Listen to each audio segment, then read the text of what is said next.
He survived a bullet in a barricade situation. Dave Hayhurst was renowned for taking a bullet in his back that bounced off his Sam Brown utility belt during a jewelry store heist on Wisconsin Avenue at Reservoir Road a few years before my involvement with the MPDC. He was a rather large, gregarious person who never missed an opportunity to get involved in something. It seemed as though if you worked with Dave, you were destined to get involved in something. We were walking in the 3100 block of M Street on a hot July 8, 1977 afternoon when a metro bus stopped. Two black kids jumped out the back door and hightailed it east on M Street with a woman shouting from the open window, "Those kids just stole my purse." Dave and I took off running after them, yelling over our shoulders for the women to get off the bus and wait for us. This was probably one of the more movie-like foot pursuits I was ever involved in. Dodging pedestrians, traffic, light poles, newspaper stands, you name it. Chasing these two kids at top speed down the sidewalks of M Street. We pursued them all the way down an embankment where M Street and Pennsylvania Avenue intersect and into the waters of Rock Creek. For a moment, we thought we'd lost them, but either their huffing and puffing or some sudden movement gave them away, and we nabbed them, both soaking wet. I believe we were unscathed as we radioed for another vehicle or wagon to meet us to transport the two juveniles to the juvenile section of 2D, while we worked our way back to the victim and got our parked cruiser. It seemed to me that I spent a number of days in court on that case. Interestingly, since we weren't DC employees, we were treated as witnesses, and just like witnesses or jurors at the time, received a $20 per day fee for appearing in court. Then on July 15th, another great Dave Hayhurst story involved pizza, an unattended death in an apartment at Calvert in Wisconsin, and a picnic. We had just ordered a pizza at the Grog and Tankard on Wisconsin Avenue in Glover Park when we got a call for a dead body in an apartment in the building at Wisconsin and Calvert Street, Calvert House, I believe it was. An elderly lady had been discovered by the maintenance man after she hadn't answered her phone in some time, and I believe a relative had asked that she be checked on.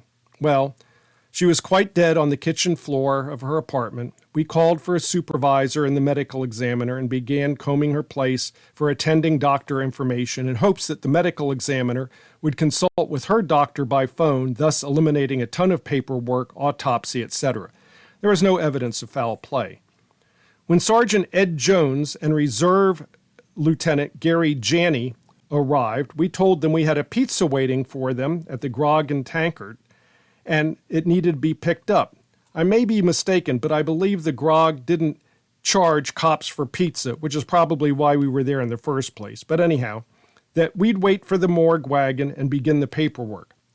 After everything was wrapped up, Dave knew we'd be out of service for the remainder of the shift on the case, but there was still the unresolved matter of our dinner. So back to the Grog to order another pizza.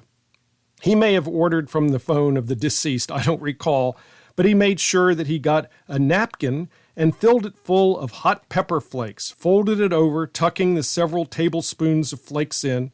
We picked up the extra-large pizza, put it on the floor of the cruiser beneath my feet, carefully wedged the packet of peppers in the partially closed ashtray of the police cruiser, and headed for a quiet place to park and eat before returning to the station. But we didn't have any drinks, so Dave stopped at the corner of 35th Street and Reservoir Road, right in front of Western High School, to run diagonally across the street to the sandwich shop to buy 2 sodas. I remained with the cruiser with the engine running. Dave returned a minute later, and having only 2 hands, reached through the driver's side window to hand me my super-sized soda.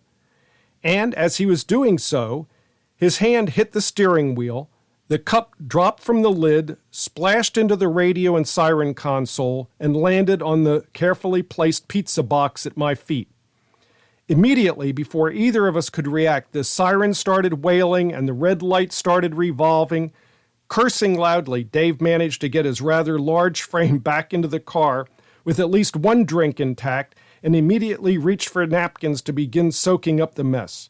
forgetting about the carefully stashed pepper flakes, which, when he grabbed that particular napkin, went flying everywhere, all over the dashboard, the seats, the floor, and of course into the radio console cavity where the portable radio was usually stowed.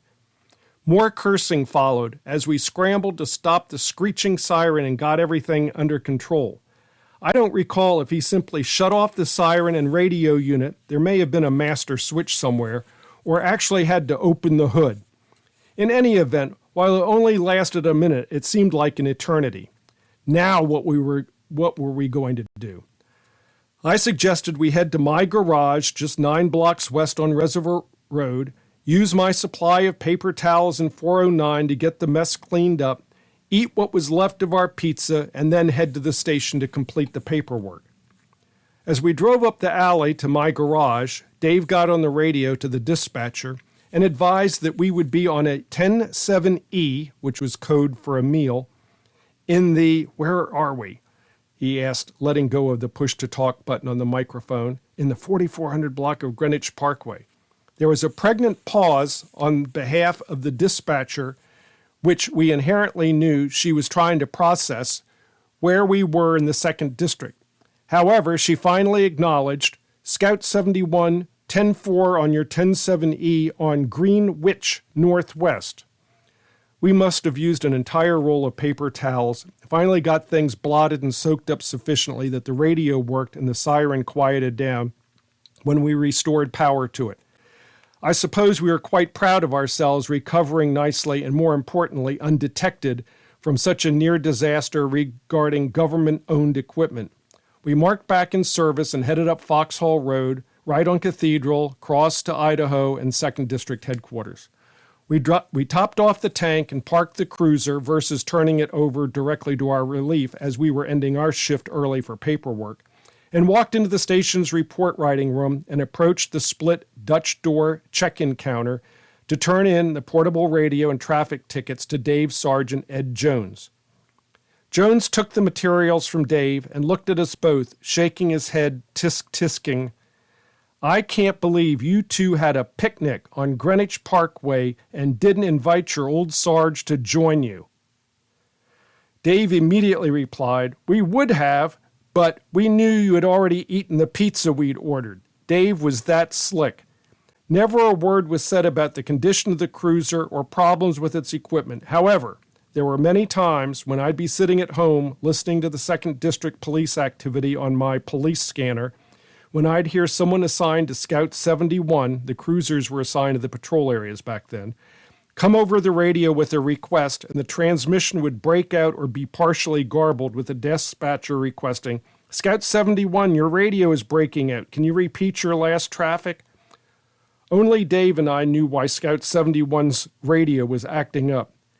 Years later, when I was Fairfax County Police Deputy Chief Tom Sines' aide, I learned that Dave Hayhurst was selling real estate in West Virginia and had shown Tom and Connie Sines several properties they were interested in. What a small world.